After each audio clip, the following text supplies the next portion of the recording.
Hey friends, tonight we begin with something different. Darker, stranger. We're about to step into the shadows of history, where whispers echo through the night, doors close quietly behind you, and forbidden books are read by candlelight. This is a hidden side of the Middle Ages, a world of secret meetings, dangerous knowledge, and people who risked everything just to know what they weren't supposed to. So, before we begin, take a moment to like the video and subscribe, but only if you truly enjoy this kind of journey. And in the comments, let me know where you're tuning in from and what time it is for you. It's always fascinating to see who's watching from across the world. Now, dim your lights, maybe make yourself a cup of tea, and settle in, because tonight you are no longer in your room. You are in the 14th century, and someone, somewhere, is already watching you. Part 1. Daylight. Life. Everyone could see. By day, medieval life looked ordinary, if ordinary means hunger, filth, and disease. Streets were open sewers. Houses were wooden huts with smoke-blackened walls. Families shared one room with livestock and insects. Food was meager. A stew called pottage simmered endlessly over the fire with scraps of vegetables, beans, and whatever else could be found. Bread was hard as stone. Fresh water was dangerous to drink, so even children sipped weak beer. On the surface, it was all survival. Work the fields, pray, eat what little you had. But once night fell, another world stirred, a world most people never saw. Part 2. After Dark. The Call of Secret Meetings. When darkness covered the town, ordinary people slept.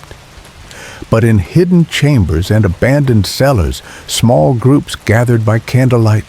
They whispered in Latin, traced strange symbols onto parchment, and read from books no priest would ever bless. To some, these meetings were dangerous heresy. To others, they were the only path to truth. Truth about the stars, about medicine, about powers unseen.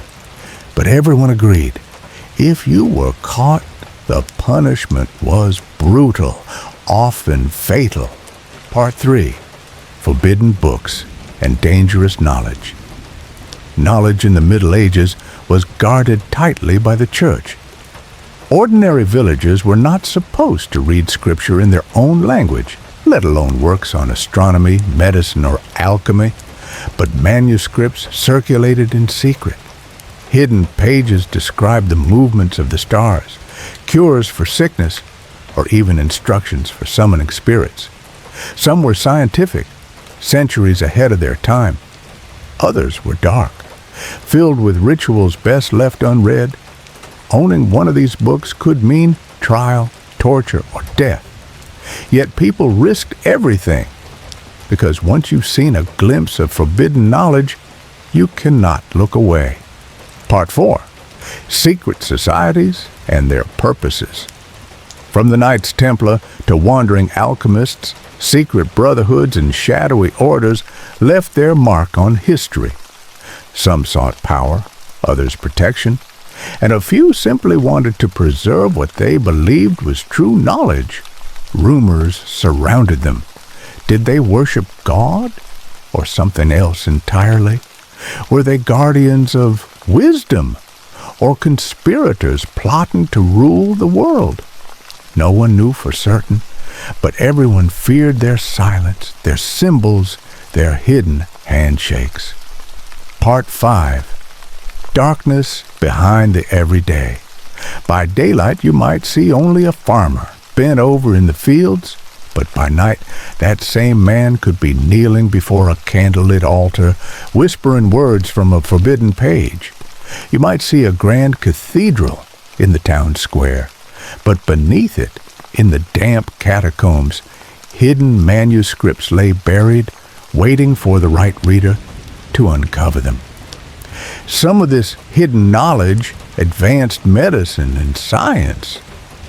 Some of it was pure superstition. And some of it, well, perhaps it was never meant for human eyes at all. Conclusion. Tonight, you walked through the shadows of the Middle Ages. Yes, life was hard enough on the surface, but beneath it, darker mysteries were always waiting. So I'll leave you with a question. If you lived in that time and someone placed a forbidden book in your hands, would you read it? Or would you throw it into the fire before anyone could see? Tell me your answer in the comments below. And remember, some knowledge brings power, but some knowledge demands a price. Perhaps even now there are secrets still hidden, waiting on dusty shelves for someone brave or foolish enough to open them.